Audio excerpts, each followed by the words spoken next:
Bonjour et bienvenue pour ce premier épisode de l'UA4 sur les transformations de la matière et on va commencer par voir ici un peu ce que c'est que la matière en elle-même et les molécules.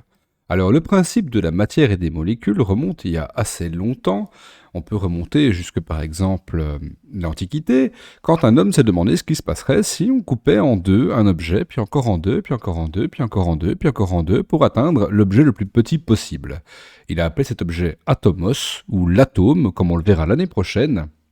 Et cet atome, en fait, il peut s'associer pour former ce que l'on appelle des molécules. Alors, qu'est-ce qu'une molécule? Bien, c'est la structure de base de la matière, entre guillemets, il y a plus petit, on a vu qu'il y avait l'atome, mais ici, pour le moment, ce sera la structure de base de la matière. Elle constitue tous les objets qui nous entourent. Que ce soit votre banc, que ce soit l'air que vous respirez, que ce soit la matière qui vous compose, tout ça, c'est fait de molécules.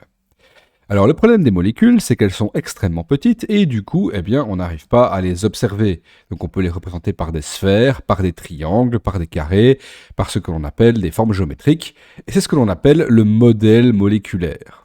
Donc le modèle moléculaire, on remplace les molécules par des formes géométriques et ces formes géométriques représentent les molécules. On peut en trouver où? Eh bien, on peut en trouver partout, dans tout ce qui est fait de matière, eau, air, sable, etc.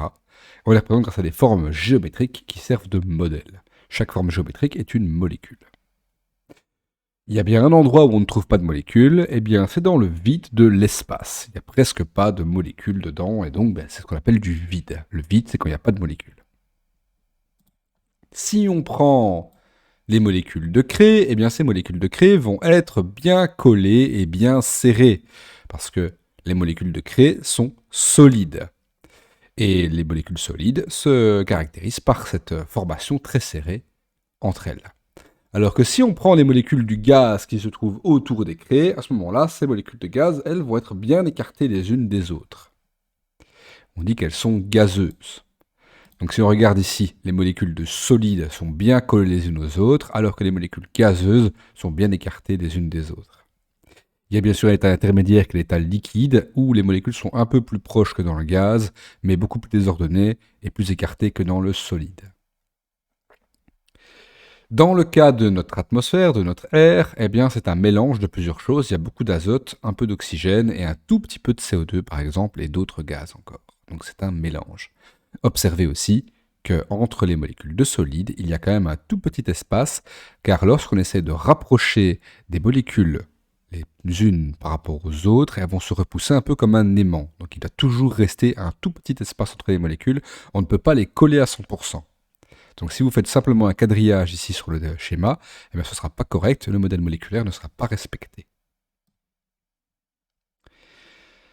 Quand on passe d'un état de la matière à un autre, il y a ce que l'on appelle la conservation de la masse. Que veut dire la conservation de la masse? Ça veut tout simplement dire que ce qui va changer quand on va passer d'un état à l'autre, c'est tout simplement que les molécules vont s'écarter les unes des autres. On voit ici de la glace solide et de la glace liquide. Les deux sont faits de molécules d'eau. Qu'est-ce qui va changer entre les deux? Tout simplement l'espace entre ces molécules qui va devenir plus grand quand on va passer de solide à liquide. On ne perdra pas et on ne gagnera pas de molécules, ce qui veut dire qu'on va conserver la masse. Si on a 320 grammes au départ, on aura toujours 320 grammes à la fin. En science, on dit aussi cette phrase qui est bien connue, rien ne se perd, rien ne se crée, tout se transforme. C'est donc la loi de la conservation de la masse. On revient un peu en haut ici, et on se demande un peu quelles sont les caractéristiques des états de la matière. Alors pour l'état gazeux, il a exactement le correctif. L'état gazeux, il a une forme qui dépend du récipient. Donc, si vous vous trouvez dans une pièce, eh bien, le gaz, il est réparti dans toute la pièce. Si vous mettez du gaz dans une bouteille, eh bien, le gaz va prendre la forme de la bouteille. Ces molécules vont se déplacer rapidement, étant donné qu'elles sont pas ralenties les unes par rapport aux autres. Le gaz, il est compressible, et c'est d'ailleurs comme ça qu'on peut faire de l'air comprimé, par exemple, pour les mettre en bouteille. Et les espaces entre les molécules sont grands, c'est pour ça qu'on passe facilement au travers. Pour l'état liquide dépend aussi du récipient. Si on met un liquide dans un verre, il va prendre la forme du verre. Les molécules du liquide sont peu agitées par rapport au gaz, bien sûr, elles s'agitent quand même. Le liquide est dit incompressible et on s'en sert notamment dans les grues, par exemple, pour faire pousser des pistons. Si on mettait du gaz à la place du liquide, eh bien, le gaz se comprimerait dans le piston et on n'arriverait pas à faire bouger les pièces de notre tracteur, par exemple. Les molécules ont un espace qui est moyen, ce qui fait qu'on peut passer au travers, mais si on vient mettre un trop grand choc ou qu'on se déplace trop vite dedans, eh bien, on peut quand même se propulser. C'est ce qui nous permet de nager, par exemple. Et enfin, dans l'état solide, le solide possède sa forme à lui, et c'est logique, hein, imaginez si un objet solide ne possédait pas sa forme à lui, ça veut dire que le lendemain, votre table, ce serait une flaque par terre. Les molécules, du coup, ne bougent pas, c'est parce que les molécules ne bougent pas, enfin elles bougent un petit peu sur elles-mêmes, mais pas grand-chose. Comme les molécules ne bougent pas l'une par rapport à l'autre, eh bien l'objet garde sa forme à lui. Il est incompressible, il n'y a pas assez d'espace pour le comprimer, car les espaces entre les molécules sont faibles. Est-ce qu'un changement d'état a un effet sur la masse de l'eau? Eh bien, on l'a dit, non, car le nombre de molécules reste le même, donc la masse reste la même. C'est ce qu'on a appelé la loi de la conservation de la masse. Le changement d'état est-il réversible? Peut-on revenir en arrière? Alors, réversible, c'est est-ce qu'on peut revenir en arrière? Imaginons que l'on laisse fondre des glaçons. Les glaçons sont maintenant de l'eau liquide. Comment est-ce que je repasse de mon eau liquide vers mes glaçons? Eh bien, c'est simple, il suffit de les mettre au frigo. Donc, le fait que les glaçons aient fondu, c'est bien réversible. Il suffit simplement de changer la température.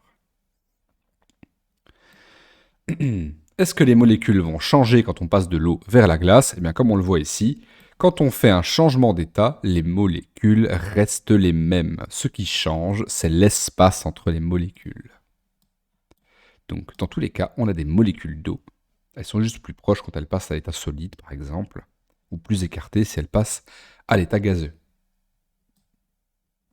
Les trois états de la matière sont donc l'état solide, liquide, gazeux. Dans un système fermé, pendant un changement d'état, on a conservation de la masse. Ça veut dire qu'on ne perd pas et qu'on ne gagne pas de masse. On ne perd pas ou on ne gagne pas de matière. On ne perd pas, on ne gagne pas de molécules. On ne fait pas disparaître la matière. Rien ne se perd, rien ne se crée, tout se transforme. Le changement d'état, il est dit réversible, ce qui veut dire qu'on peut revenir en arrière en changeant la température. Je reprends mes glaçons fondus, qu'on appelle de l'eau liquide. Je remets l'eau liquide au frigo et je retrouve des glaçons. Ou bien alors, je fais de la vapeur en faisant chauffer de l'eau. Si jamais ma vapeur touche un objet froid, comme par exemple mon miroir, par exemple, ou ma vitre, de la buée se forme, ça veut dire que l'eau est repassée de gazeuse à liquide. C'est tout pour cette première partie. On verra la suite ensemble à l'épisode 2. Salut!